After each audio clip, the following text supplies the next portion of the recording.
So we're here today doing monitors for Sinbad and his band. You'll be able to see their setup out there. It's been a 12-piece band.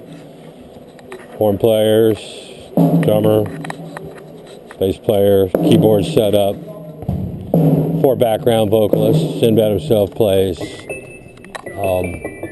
percussion as well as singing and performing. Right now they just asked me to turn the mic on for them, so I'm gonna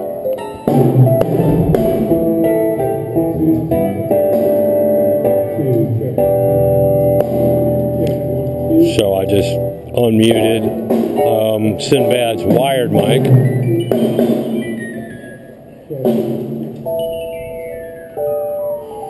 You can see I'm on the second layer here. Layer 1 has all of the drums, keys, bass, jump over here to guitars, and your basic horn mics. Layer 2 starts with vocals. All the vocals are on layer 2.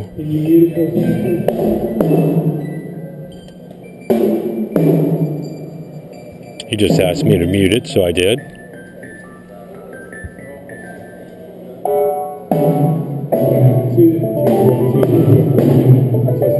I'm just keeping my eyes on him, asking him to do doing whatever he asked me to do. As you can see, I've got a Star. The Star handheld was the one that was over the percussion kit, and he'll take that out of the stand and walk around with it when he's doing straight comedy. And as you can see, I have a backup handheld right here. I keep it right next to me. And I'll have it on during the show. No sense turning it on right now, but I'll have it on during the show and keep it muted. And if there's any sort of problem, then I'll walk out and hand it to him. Should his current handheld fail. Before we started the show, as you can see, there's a large box of batteries over here. Everything's been re-batteried, fresh batteries in every mic. How can I help you, sir, with these mics? Oh, good grief. That is nowhere near where it should go. I'm not sure why they would do that like that. I think probably because of where the cymbals were at before.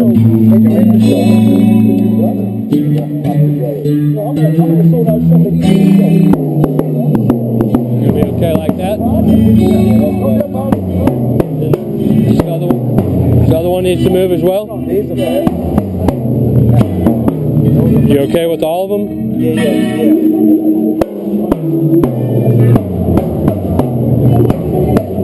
Oh.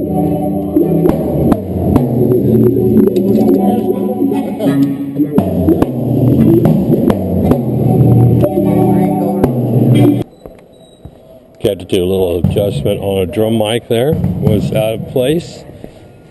Got a cable that's not laying in a cable cover here. I'm going to fix. Tighten this up. Here's a common mistake that's made. Here's 2 toe loops.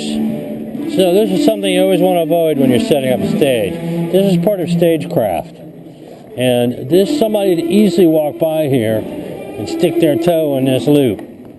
So the best thing to do is to get rid of the loop and slide the cable, more of the cable, underneath of the riser. Just tighten it up.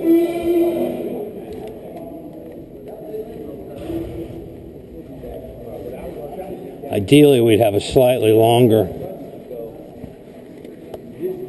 So, you can see much less chance of anybody sticking a toe in a loop over here. Now if they made some basic adjustments, I'm going to go to this. Right click and right overwrite. I'm good. I'm ready to go. I'm disturbing you when you're making your recordings, man. Sorry about that, Cloud. That's no problem. We're cool. I'm gonna, as soon as the drummer gets set, then we can start with him. Okay. And you got a mic? I can talk to him back here. Yes, sir.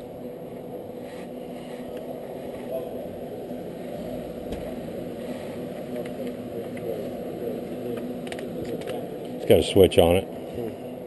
Let me get you into his mix. Hey, Ben. Hold on a second. Try now. Hey, Ben. Dave over here at Monitor World. If we can get going kind of briefly here, Fred, we're going to start out with you. As soon as you get your symbols out. Back here. Yes, sir.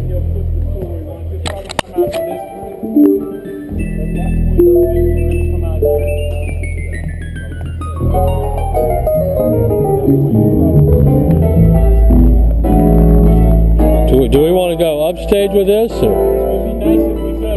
I can go all the way. I can go downstage and then cut in. Yeah, because I just want to leave him a lane. Yeah, I got plenty here.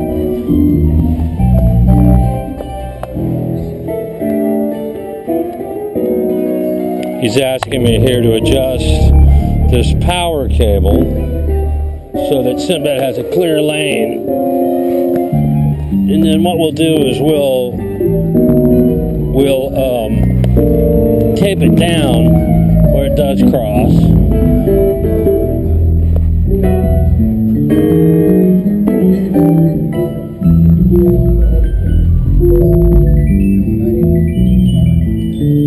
Or is it better?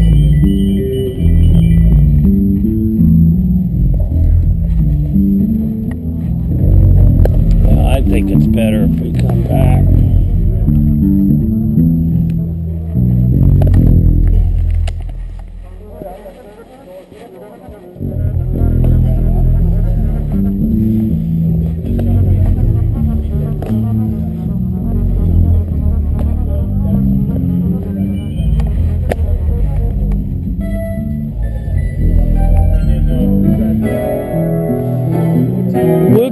We'll get another piece of carpet and cover this, tape it down. What time do we have to be done with sound check? What time are doors? I really don't know. Okay. We don't need to take a whole lot of time be running around in sound check. I want to get their monitors down and get them into playing, and then we'll be fine. So drums is almost finished. As soon as he's finished, we're going to just go with him. Okay. Get him on set. All right. At this point, we're just waiting on the drummer to finish setting up his kit. Sort of the standard procedure of all sound checks is you start with the drums, and the bass guitar, keyboards, guitars, all of the backline instruments first, and especially the ones that use the most energy. Drums and bass are going to use the most energy and require the most meticulous balancing as far as relative audio balancing goes. And then once they get that done, we'll bring the singers out, and the singers who have fairly high powered, comparatively speaking, they still require a lot of gain at their inputs, but nonetheless, they're a lot easier to get into the mix. Once you've got the whole band already set.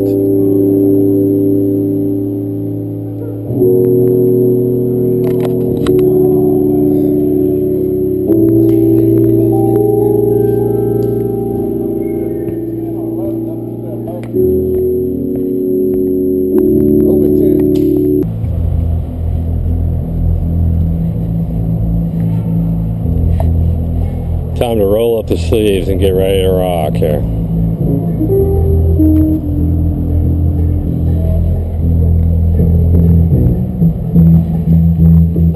Make sure Star Wireless mic is working. Star Wired mic.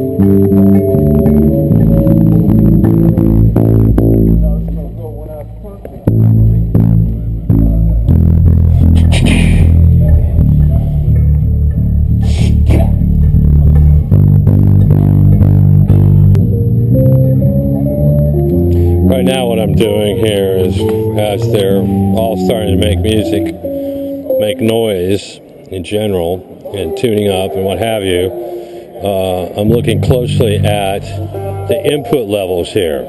So we go to the gain encoder, which makes my encoders all live for gain.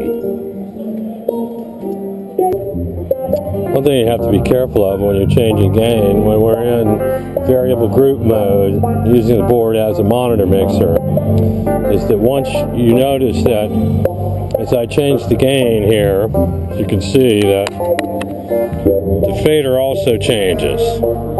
So if you don't get out of the gain mode after changing it, and you start trying to like change a level for a group or something, you'll very quickly like change this back to 0. So the best thing to do is make sure you go back to the sends as soon as you're done with the groups. So we can see these keyboard levels are already getting hot.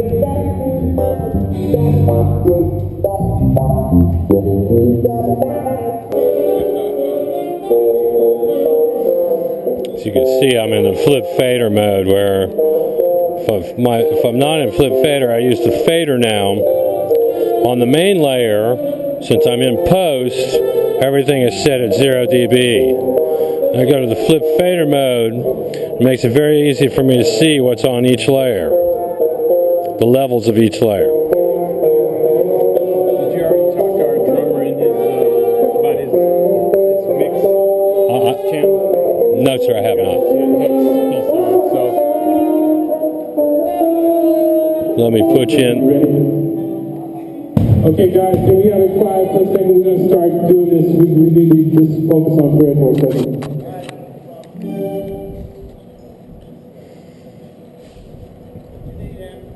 Go ahead and get your drums set, and then in a minute you can tell him what you want in your wedge and what you want in your earpiece.